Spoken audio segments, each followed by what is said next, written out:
À l'occasion de son passage dans les Landes pour aller à la rencontre des acteurs de l'insertion du territoire, Madame Brigitte Klinkert, ministre déléguée à l'insertion, accompagnée de la préfète des Landes, s'était rendue à la recyclerie voisinage de Souston. Vous savez que dans la crise que nous connaissons, c'est compliqué pour des personnes qui sont éloignées de l'emploi de retrouver un emploi ou une activité. Pour ce faire, l'État a mis en place depuis le mois d'août dernier un plan de relance pour l'inclusion de 320 millions d'euros. Et grâce à ce plan de l'inclusion de 320 millions d'euros, ce sont des emplois dans l'insertion, des emplois nouveaux qui sont créés. Et ici, dans ce beau département des Landes, ce sont 4 millions d'euros qui ont bénéficié à des structures de l'insertion. Et ce sont 1063 nouveaux emplois qui vont être créés dans ces structures. Bénéficiaire de ce plan de relance, l'association qui tient à proposer au maximum de personnes d'avoir un emploi et de rebondir s'était chargée de créer des projets de développement d'activités.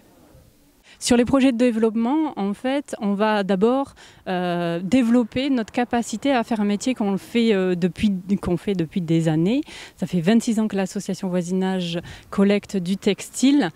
Aujourd'hui, il y a une part du textile que l'on collecte qui ne peut pas être valorisée en interne faute de moyens suffisants. Et donc, l'idée, c'est de doubler les équipes, de renforcer l'équipement et surtout d'avoir plus de place pour pouvoir en traiter plus localement.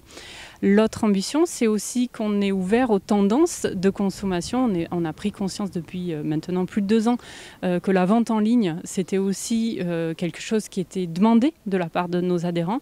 Et donc, on s'est saisi de cette occasion pour nous aussi créer notre activité de vente en ligne qui servira aussi de support pour nos salariés pour qu'ils touchent du doigt les métiers du digital.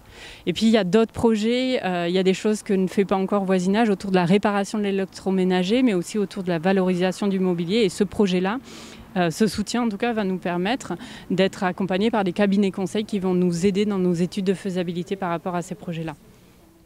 À l'occasion de cette visite, la ministre avait pu échanger avec les membres et les salariés de la recyclerie et ainsi prendre connaissance de leurs besoins et discuter de leurs projets d'avenir.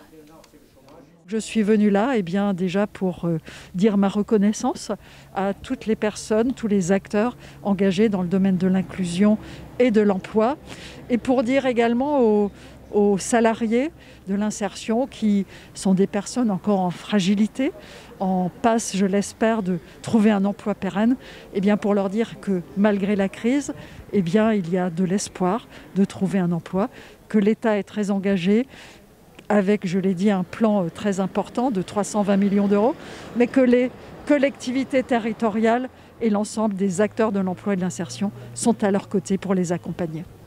Même si la visite était courte et que c'était un peu en marche forcée, elle a pris le temps de s'intéresser aux personnes qui étaient là.